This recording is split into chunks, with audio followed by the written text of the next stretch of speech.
Hello and welcome to another Which Bookie preview for glorious Goodwood and the Galway Festival this week. First 2 days, Monday, Tuesday, haven't gone quite according to plan for one or two reasons, but we'll crack on and try and find some of those decent priced winners or placed horses as we go through the week.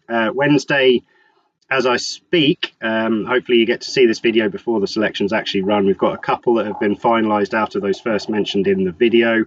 Silver Ghost at a double figure each way priced, I think, has a great chance in the Fillies and Mares Oak Tree Stakes, the Group 3 at 155. And then probably the main pick of the day and main pick for the week, really, in terms of a horse that's clearly been aimed at a particular race and looks to have an excellent chance, is Nürburgring in the Galway Plate at 640.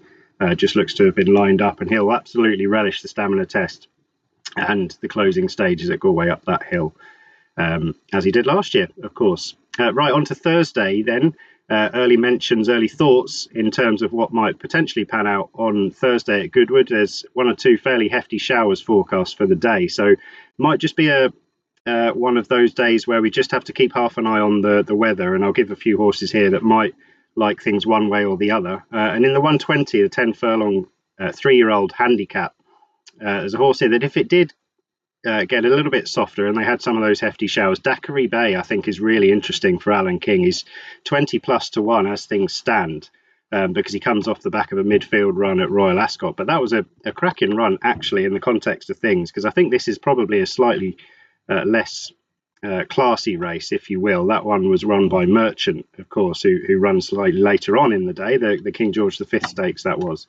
And Daiquiri Bay, for all the world, he looks like a horse who's crying out for a bit of soft ground and a well-run race over this kind of trip. So he's of interest in the 120 if they did get the rain. In the 155, which is the the Richmond Stakes over 6 furlongs, Koppel, horse who ran in the Coventry Stakes, quite closely matched with Andab, who I put up earlier, and was a little bit unfortunate, I think, not to finish a bit closer yesterday at Goodwood. But Koppel was on the stand side that day and just beat Andab home. He's got a nice draw towards the stand side here for this Richmond Stakes. I think he's the right favourite, but I thought he could be a bit shorter than around about the 3 to 100 to 30 mark that you can currently get for Koppel. So he's definitely on the short list for that 155, the Richmond Stakes. Onto the Gordon Stakes, and as mentioned, Merchant runs in here before perhaps going on to something like the St Leger, but he's priced up short enough, actually, I must admit. I think he's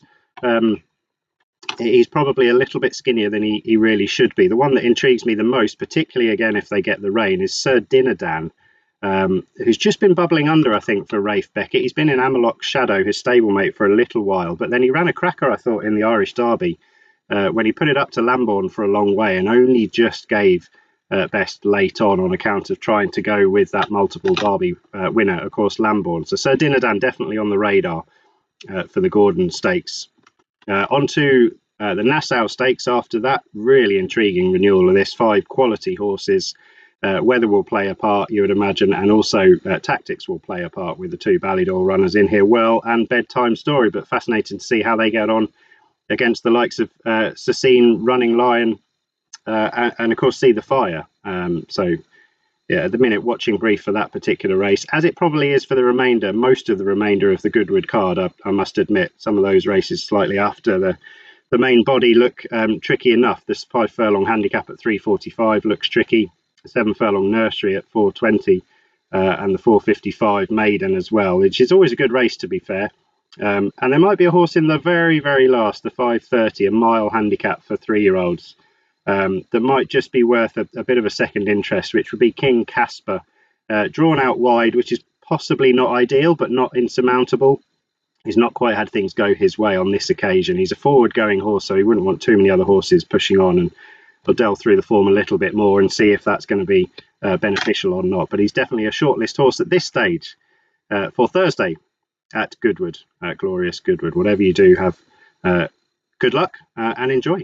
Oi, oi, hello and welcome to Goodwood Day 3. You've already heard Will Smith's thoughts for Thursday. I get confused with the days of the week when we got these multi-day festivals, but good racing continuing through Goodwood. We've had day 1's action already completed. Will's recorded his before we've got day 2's action going on. I'm doing the same. It's midday on Wednesday, again, getting confused with the days of the week, but we're going to see what happens through the week, how things go. So again, I'm just going to reiterate, there's a link in the description for the whichbookie.co.uk tips page. That will tell you mine and Will's final thoughts on every race, if there's selections in there. But in the moment, we're going to tell you what our early thoughts are, and especially to do with prices and potential market moves, ins and outs and things like that as well. So let's crack on. The 120 is the Coral Kinskem handicap. I'm pretty sure I don't say that right every single year. Nice looking race, this one. We got loads of runners in this particular field. There's quite a few horses I think that have got chances. Now, just a couple I think are well worth mentioning. Best Secret ran well last time out. That particular race was picked up by the first three home, all having run right out the back of the race. So comments like a horse being held up in rear, or maybe missed the start, and the short of the room and stuff like that as well. They are negatives in terms of how he performed in the race, that, you know, they were a reason why the horse maybe didn't win the race. But at the same time, when you're ridden off the back and it's suitable to be doing that, these are sort of things you've got to navigate in a race, right? So I guess tactically with Best Secret, I do like him. He hung a little bit. Ground is fine for him, and he does deserve to be where he is in the market. 130, I'd probably be happy to leave him at that sort of price. I think he is about a 3-1 chance.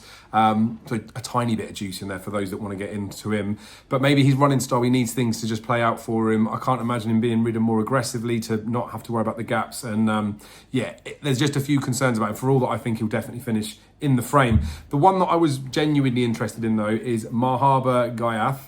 Is a horse that was second at Newmarket last time out. Now, I've talked about Karaka, a horse that's running for Alan King today. So on Wednesday, if you're watching this a little bit later in the one of the earlier races, I think it might be the first race. So we'll see how that horse runs. But I wouldn't completely and utterly say that this horse needs to have the form frank from that last run. Round behind King's Charter, who looks a well-handicapped horse and a good horse on that day. Nice progressive type. But Will Buick takes the ride for Mahaba Ghayath. Now, Will Buick was obviously on King's Charter. I sometimes read into this maybe too much, but I'd say it's a bit of a nod to the performance of how close this horse got to his horse at Newmarket last time out, in the fact that he wants to take the ride. Like I say, he hasn't ridden the horse before. So I'd say that would be a bit of a sign of intent. Looks a real solid each-way option in this race, because I do think the front two have got the majority of this between them. There are lots of horses in here that have got chances, but around about the 7-1 mark, I think he looks like a solid each-way bet in there. So very likely to make the column, that horse there, Mahaba Ghayath. And he's a horse as well that potentially wants to be a bit further forward in there. So the hard luck stories and things like that we've seen often at Goodwood, that you want to be on the front end. Saw races yesterday like where Lake Forest stayed on, that ultimately the horses have got away from them. I think the running style of Mahaba Ghayath means that, the price about that horse looks like the way that I'd like to side it in there. In the second race, the 155, the Richmond Stakes, Group 2, Colts and Geldings, proper deep race this one. Looks real good. On figures, Coppell deserves to be favourite, 104 rated, a pound clear of Super Soldier, who's quite a big price, but quite a bit exposed as well, had multiple starts in there. Havana Hurricane obviously won at Royal Ascot, but I put up Azizam, who raced on the near side, and Azizam's a horse that I probably will want to side with again in here. Got 9 runners. I like to be greedy. I'd love extended places in here. It's not going to happen. It'll be 3 places up for grabs, and it is a competitive race. We've got 2, 4, 6 horses that are single figures, an underwriter who came back on one recently after disappointing at Ascot before, who has got loads of potential. That's another horse that could be single figures. So there are plenty in with chances in here. But Azizam shapes as though the step up to 6 furlongs is going to suit. Bit of a lottery at Ascot, depending on where you are drawn and how your run gets through the race. But less of a lottery in this size field. Only 9 runners in there. Draw looks fine for all of these horses. I'd have no excuses for any of them. Step up in trip for Azizam, I think, is going to unlock further improvement. So the price discrepancy between that horse and Havana Hurricane is on known form, but Havana Hurricane is that bit more exposed. Was having that third run at Royal Ascot as well. So I look at Havana Hurricane and think, look, deserves its place in the market. I look at Azizam and think they should be about the same price. So 8-1 about Azizam, I think, is more than fair. In the 230, the Gordon Stakes, a Group 3 over 1 mile 4. I'm struggling to get away from the fact that Wimbledon Hawkeye looks a huge price. Look at this horse's last 2 Group 3s. Ran against Field of Gold at the start of the season and ran behind the Lion in Winter in the Acomb last season. This will be the easiest assignment for Wimbledon Hawkeye on paper for a long, long time, and has been running really, really well. Run last time after stumbling was, I think, a 111 RPR, put up 112 last year when beating Raw, played right in a Group 2. This looks about his level, track will suit. I understand that there are some unexposed horses in there, but he's not racing against his elders now. I think Wimbledon Hawkeye was as big as 8-1, but I think 13-2 was the actual true top price, even 6-1 about the horse. There are only 7 runners. It's not really an each way alternative in there, but I think Wimbledon Hawkeye will be a horse that I definitely like to take a stab at. I know people are saying he might be a bit more exposed, but I would say that it's clear to see that this horse has a chance in that race. The 2:30, the 3:05, the Nassau Stakes is a Group 1 for fillies and mares. There's only 5 horses that are in here. It's a good looking race though. Most of it seems to depend on how well and See the Fire get on. Now, See the Fire is back against her own sex. That's going to be a big positive. She's been running well, but I don't see how she gives £9 to Whirl. Whirl is top price 11-8 at the time of recording. That's going to shorten up. I would imagine that Whirl would probably go off odds on. So anything odds against looks okay for a bet. Anything shorter than that is probably about right and tight enough. But look, fully respect See the Fire, and it's going to be a classic race. It's going to be a cracking race, I was going to say, but it could be a classic, a battle between the two of those. The 3:45, we're getting into some handicap territory now. The Buccaletti handicap looks a real tough race. Plenty of horses that have got chances in there. I won't bore us with a view on there because it is a hard one to pull apart and not a race that I think I would have a strong opinion in. The nursery handicap after over 7 furlongs is typically won by a handicap debutant, which is the top tick in the box against Amazing Journey, who I do think looks very progressive. One with a bit in hand last time out, I thought. There was 4 that were on my shortlist. Amazing Journey was one of those. Victorious One starting to turn into a bit of a rogue. Second. Headgear obviously got the ability, but whether it's going to throw it all in or not is a different story. You might question maybe they've saved the horse for the big handicap. The other ones in there that I thought had a chance, Hey True Blue has an obvious chance and is priced accordingly, I think. But the one that looked a bit overpriced was Goldwork, who's won over this course over a bit shorter. Step Up in Trip looks like it's going to suit. The runs either side maybe temper enthusiasm a little bit, but it could be a horse that's well handicapped. 14-1 about that horse.